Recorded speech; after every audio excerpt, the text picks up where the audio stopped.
Continuamos con una mirada y en esto tenemos nuestra entrevista central que habíamos prometido que vamos a conversar con Julito Fulcar, quien es diputado por la provincia Peravia y es a su vez el vocero de la bancada del PRM en la Cámara de Diputados.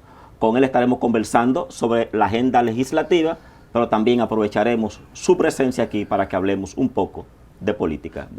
Adelante, Julito. Sí, yo quiero agregar a su presentación que tiene una tradición de trabajo con las cooperativas. Exactamente. Presidente ese es su sello. De la Confederación de Cooperativas. Ese es su sello. Porque también es un activista social y también obviamente ha tenido vínculos estrechos con la educación, con el magisterio en general, también una persona comprometida. Es su profesión primaria. Eso. Claro, una gran trayectoria. Aunque es ingeniero agrónomo también. Sí.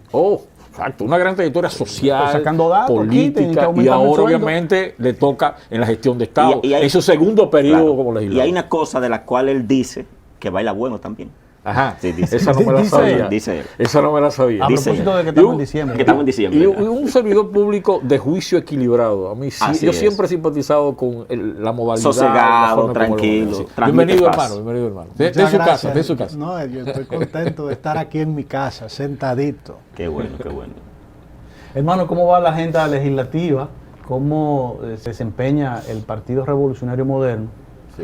Que hasta hace un año era minoría, pero tiene el control de ambas cámaras. ¿Cómo le ha ido siendo la fuerza dominante? ¿Cuál es el balance que tú harías?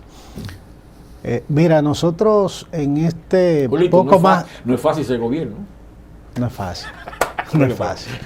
En este poco más de un año que nosotros llevamos al frente del Congreso de la República, tanto de la Cámara como del Senado, hemos tenido una experiencia extraordinaria. Lo primero es decir que en la Cámara el PRM no tiene mayoría absoluta. Nosotros tenemos en este momento 95 legisladores. ¿De una matrícula de cuánto? De una matrícula de 190. La mitad más uno son 96. Siempre hay que pactar con alguna fuerza. De tal manera que nos falta un voto. Entonces eso nos ha permitido, pues yo siempre veo en cada situación una oportunidad. Eso nos ha permitido a nosotros manejar la Cámara con un nivel de concertación extraordinario. Yo creo que nunca antes en la historia legislativa de la Cámara de Diputados se había concertado tanto. Además, yo tengo, como ustedes dijeron, la experiencia de que vengo del mundo de las cooperativas. En el cooperativismo se practica mucho la concertación. Nosotros hemos sacado la inmensa mayoría de los proyectos que han salido de la Cámara han sido de consenso por todas las bancadas. Nosotros nos sentamos con todo, valoramos al que tiene 60 como al que tiene 3 o al que tiene 10. Y eso nos ha permitido un nivel de reconocimiento y de respeto y hasta de colaboración por parte de la oposición que nos ha ayudado a que en tiempo récord hayamos sacado proyectos importantes en la Cámara de Diputados. Muchas iniciativas, desde que inició el proceso legislativo en plena pandemia, hemos venido impulsando proyectos. Por ejemplo, la primera y más importante iniciativa para nosotros fue haber reformulado en el año 2020, desde que llegamos, el presupuesto, como se le llama, el presupuesto complementario, porque ustedes saben que el Estado Dominicano previó un presupuesto que fue aprobado en diciembre del 19, pero que con la pandemia todo cambió. Muchas cosas se cayeron, la inmensa mayoría, el país estaba prácticamente cerrado y era necesario entonces producir los ajustes necesarios para que el gobierno pudiera terminar bien. Ese proyecto de presupuesto complementario lo consensuamos con la oposición y sacó la totalidad de los votos. Lo propio pasó con el proyecto general de presupuesto del Estado para este año, que fue aprobado en el 2020. Nosotros fuimos capaces de detener la aprobación del presupuesto en sesión porque había uno de los bloques, que por cierto minoritario, que no estaba de acuerdo con un elemento. En ese momento nos trancó la asignación presupuestaria que se le asignaba a la Junta para ser destinada a los partidos políticos. Y aún teniendo nosotros en ese momento el apoyo de una mayoría para aprobar el presupuesto, preferimos pararlo para llegar a un nivel de concertación con la oposición. Lo detuvimos y al siguiente día ya teníamos el consenso hecho total para que fuera aprobado. Ese tipo de conducta y esa visión distinta a aquel concepto de que las minorías se escuchan y luego se aplastan, nosotros lo hemos superado y hemos cambiado ese concepto por aquella visión distinta a la tradición del centralismo democrático, que ustedes saben que ha sido nuestra tesis de por vida, ¿verdad? De que el centralismo democrático establece que las minorías se subordinan a la mayoría. Yo tengo entonces una tesis diferente. Yo digo que la mayoría deben ser aprovechadas para buscar el consenso con las minorías y tú importantizarla, darle participación. Eso nos ha permitido un buen nivel de gobernabilidad en la Cámara de Diputados, que ha tenido una productividad que en los últimos 20 años no había tenido el Congreso de la República. Con una dirección, por cierto, del presidente, nuestro hermano Pacheco, adecuada, equilibrada, que ha contribuido. Obviamente las dos figuras principales son en ese papel y en ese éxito el presidente de la Cámara y lógicamente tú con el rol de vocería. Sí, ustedes dos son los articuladores principales. Sí, Pacheco tiene un nivel de experiencia, ustedes saben que había sido antes presidente de la Cámara, tiene ya un par de periodos. Con mucho Pacheco va para 5, tiene 4 periodos como diputado y tiene una experiencia acumulada. Además es también un concertador. Yo tengo que reconocer eso. Y hemos logrado hacer un buen one-two. Tenemos una coordinación que yo digo cuasi perfecta, que nos permite trabajar en equipo, impulsar. Y hemos tenido un bloque, porque hay que decirlo, un bloque de diputados que nos ha dado el respaldo, que ha trabajado, que ha seguido las orientaciones, que discutimos los temas, que lo aprobamos y nadie sale de la línea que trazamos. Y eso permite que tú puedas tener un buen nivel de gobernabilidad. Por ejemplo, en esta misma semana nosotros hemos trabajado 3 sesiones, 3 días corridos, martes, miércoles y jueves. Es decir, que todavía ayer estuvimos sesionando, de tal manera que sacamos en esta semana proyectos importantes que teníamos alrededor de 2 meses, dejándolos sobre la mesa, hasta lograr tener una mayoría asegurada y un nivel de consenso. En este caso, no unanimidad, pero sí consenso, que nos permitió pasar el proyecto reformulado, porque este año ha reformulado 2 veces el presupuesto general del Estado. Nosotros hemos logrado aprobar en lo que va del periodo. ¿El presupuesto de este año o del que viene? No, el presupuesto de este año fue reformulado en el mes de septiembre,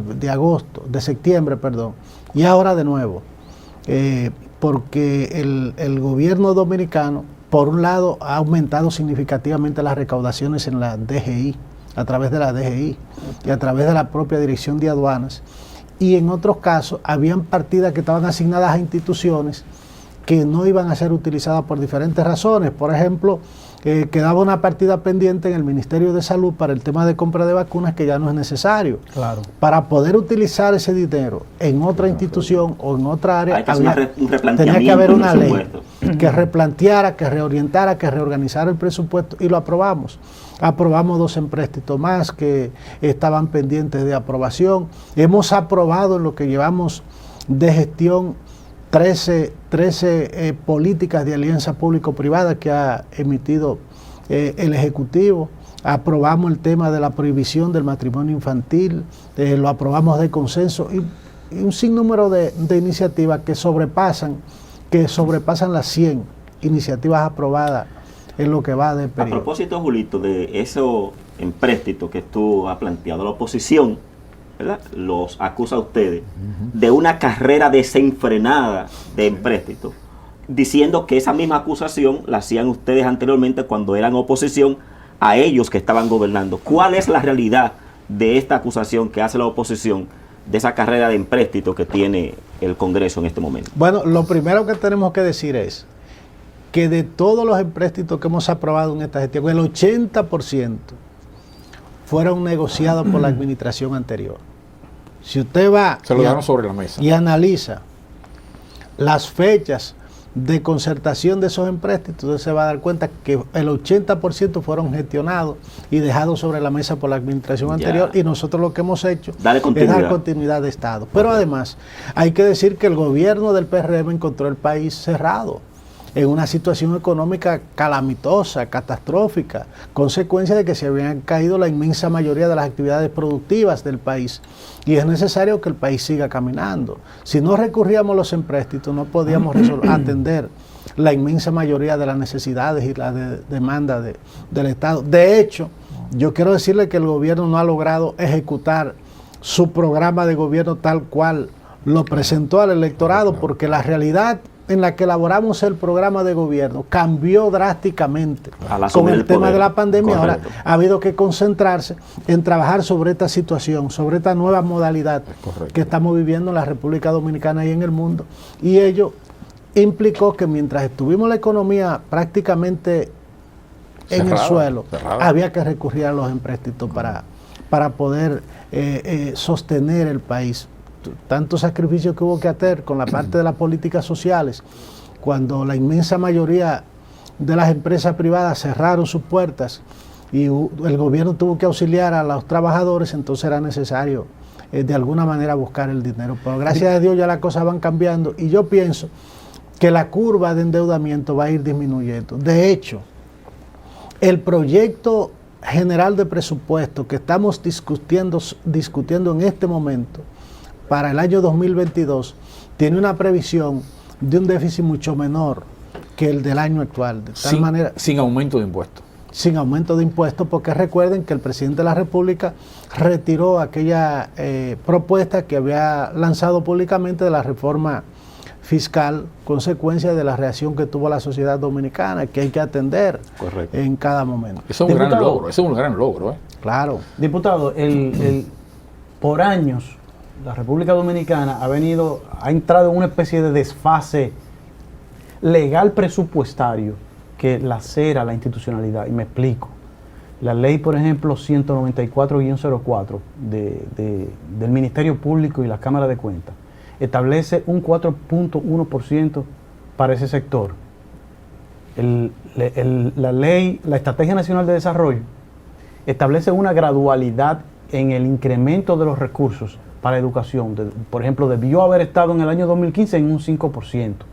La ley 163-03 de los ayuntamientos establece un 10%. No se cumple. Pero ninguna se cumple, provocándose una desarmonía legal y presupuestaria que lacera la institucionalidad.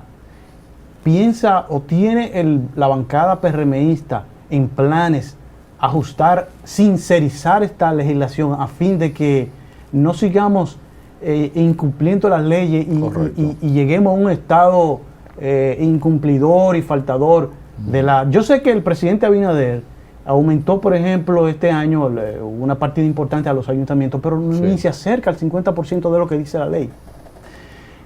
¿Piensa el Congreso, la Cámara de Diputados, ajustar esos montos a montos reales? A montos reales, aplicables. O corregir las leyes. Practicables. Aunque yo escuché, mediante corrección de leyes, a fin de no continuar uno viendo las leyes aprobadas y violándolas flagrantemente. Aunque yo escuché una vez decir a Andy Daguaje que en el gobierno de Hipólito, que si se cumple todo lo que dice el presupuesto que hay que hacer, hay que cerrar el país porque no es como repartirlo. La pregunta es, ¿piensan? La entendí perfectamente. Claro. Yo prefiero pocas leyes que se cumplan a muchas que no se cumplan. Claro. ¿Cuál es el problema? Hay muchas que yo lo veo francamente ¿Cuál es el impracticables? problema de la República Dominicana? Nosotros hemos aprobado, como acaba de decir nosotros hemos aprobado un conjunto de leyes y le hemos asignado partida presupuestaria por ciento del presupuesto general del Estado, sin calcular el impacto que eso va a tener. Idealmente se busca satisfacer a sectores que plantean... Es una especie de populismo legislativo. El populismo legislativo, el populismo político, el populismo de Estado, que ustedes saben que no conduce a nada bueno. Claro, Sí. Entonces, cuando vamos a la realidad nos damos cuenta de que no es posible. Imagínate tú mencionaste solo 4 sectores. En esos 4 sectores va alrededor del 40% del presupuesto general del Estado. ¿Cómo va a operar el gobierno dominicano? ¿Cómo vamos a lograr desarrollar el país? ¿Cómo vamos a lograr que sectores vitales que tienen que ver con la vida para la construcción de un estado de bienestar general de la población puedan trabajarse? Entonces, hasta ahora lo que se ha cumplido es el tema del 4% para la educación. Yo tengo que reconocer que la administración anterior, desde el año 2013 hasta el 20 que estuvieron, se cumplió con el 4% y ahora también se está cumpliendo con eso. Pero los demás sectores ha sido difícil. Ayer, por ejemplo, anteayer tuvimos a la Universidad Autónoma de Santo Domingo, que fue a la comisión bicameral a reclamar el aumento de su partida presupuestaria, pero tuvimos también a la Junta Central Electoral reclamando que dice también que el presupuesto va a ser muy deficitario y que no van a poder desarrollar los programas que están llevando a cabo. Entonces, hay que partir primero de una realidad económica que está viviendo el país y de esta nueva visión que lleva la administración del presidente Luis Abinader de procurar ir cerrando la brecha del déficit presupuestario, porque vamos a estar claros en una cosa: el presupuesto es una suposición de lo que económicamente tú vas a recaudar y vas a ejecutar en el periodo. Es un supuesto. Es un supuesto. Por eso la palabra presupuesto. Por eso es un presupuesto. Correcto. Entonces, ¿cómo es posible que nosotros estemos elaborando históricamente presupuestos deficitarios desde la elaboración? Sí. Lo ideal sería Conscientemente. que el presupuesto sea equilibrado, Claro. que tú tengas un margen entre el ingreso y el egreso, pero ha sido el contrario. El margen se elabora con una diferencia entre el egreso y el ingreso. Siempre el ingreso está por debajo, y desde la previsión, desde la suposición, desde el supuesto, lo estamos viendo deficitario. Entonces tenemos que ir caminando a eliminar esa brecha para que pueda haber un presupuesto más realista y menos dependiente de los empréstitos internacionales. Ahora bien, en algún momento vamos a tener que sincerizar. Sí. Por ejemplo, el 10% de Para los poder ayuntamientos, cumplir con la ley. es un aporte Monto. extraordinario, significativo. Pero tú vas a salud, también está, tú te vas al Ministerio Público. Que se también baje está, un 5 la de los UAS ayuntamientos, demanda pero un que se porcentaje. cumpla. Y cuando tú le metes lápiz, se mete casi un 60% Así de los es. compromisos de ley establecidos. Y lógicamente, si la ley establece una partida y nosotros estamos desconociéndola, hay una debilidad institucional. Entonces eso se resuelve reformando las leyes y adaptándolas a la realidad dominicana y a las posibilidades, porque una cosa es lo ideal, Sí, y otra es lo posible. Yo quiero rescatar la información que nos trae, que también ha estado saliendo, que el déficit presupuestario entre ingresos y egresos se va a reducir, el déficit, para el año 2022. Yo creo que esa es una demostración muy buena, porque tenemos casi décadas, 20 años diría, que el déficit va aumentando. O sea, que cada año hay menos balance favorable, balance más negativo entre el ingreso y el egreso. Entonces, que eso es un cambio de línea, como doblar la curva, y eso es algo sumamente valioso. Quisiera aprovechar tu presencia y conocer tu opinión sobre la alianza pública-privada. Vi que mencionaste un conjunto de ellas que han sido aprobadas. Yo creo que no ha sido suficientemente explicado, porque alguna gente lo ve como una simple privatización o como un protagonismo exagerado del sector empresarial. Me gustaría conocer tu enfoque con relación y tu relevancia, viniendo tú de la economía cooperativa, que es una economía social, donde en gran medida para mí se generan formas de alianza. Y en cierta manera en este caso es con el ingrediente del Estado. Y lógicamente en tu rol de presidente de la Confederación de Cooperativas tuviste muchos viajes, muchos eventos internacionales, y ahí pudiste ver muchas realidades. Me gustaría conocer tu opinión con relación a la alianza público-privada. ¿Qué beneficio nos puede dar eso? Hay que decir que la alianza público-privada se sustenta en la ley sobre mercado hipotecario y fideicomiso. Ese concepto de alianza público-privada no es más que el establecimiento de un fideicomiso. ¿Qué es un fideicomiso? Un acuerdo entre dos partes mediante la cual una cede a otra en administración un bien. En este caso, el Estado cede al sector privado la administración de un bien. O, en otros casos, un acuerdo entre las dos partes para la ejecución de una iniciativa. ¿Qué es lo que se ha hecho? Quiero decir que el gobierno que más ha utilizado esta modalidad ha sido el gobierno de Luis Abinader. De hecho, por primera vez en la historia republicana se establece una dirección de alianza público-privada que trabaja, que camina, que gestiona y que ha ido dando un excelente resultado. Porque abre las puertas para que el sector privado, los sectores productivos y hasta los sectores sociales puedan entrar a resolver problemas que de otra manera no pudieran resolver en esos sectores. Ahora bien, también la administración anterior trabajó con el tema de las alianzas público-privadas. Ellos, en menor grado, creo que en la gestión del presidente Medina se trabajaron solo 6 iniciativas de alianza público-privada bajo la modalidad de fideicomiso. Pero mira, por ejemplo, tú mencionas el tema de las cooperativas. Yo le estoy planteando en este momento al sector cooperativo dominicano, que tengo que decir que ya no estoy en la presidencia de la Confederación porque mis compromisos legislativos y políticos me agotan un poco a la gente. Pero con el cariño puesto ahí. Sí, no, yo llevo los dos pinitos en la frente. Puedes volver en cualquier momento. Yo le estoy planteando al sector cooperativo dominicano que aprovechemos esta política de implementación de las alianzas público-privadas bajo la modalidad de fideicomiso para que con el gobierno trabajemos sectores importantes. Por ejemplo, yo le he dicho, vamos a plantearle al gobierno dominicano que creemos un fondo rotatorio en igualdad de condiciones, por lo menos de 5.000 millones de pesos, para que vayamos a incentivar el desarrollo de la visión empresarial de las mujeres, sobre todo las madres solteras y de los jóvenes bajo la iniciativa de emprendimiento, que es la única forma que tiene la República Dominicana de salir real y efectivamente a la pobreza. Y de desarrollarse. Yo he dicho claramente que sin el cooperativismo los países subdesarrollados no van a salir.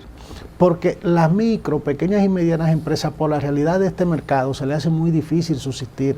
Las cooperativas, que son propiedad colectiva de mucha gente, que tiene mucho compromiso, que siente que se ha cultido en la cultura del ahorro, entonces son la mejor expresión de emprendimiento y de buena práctica.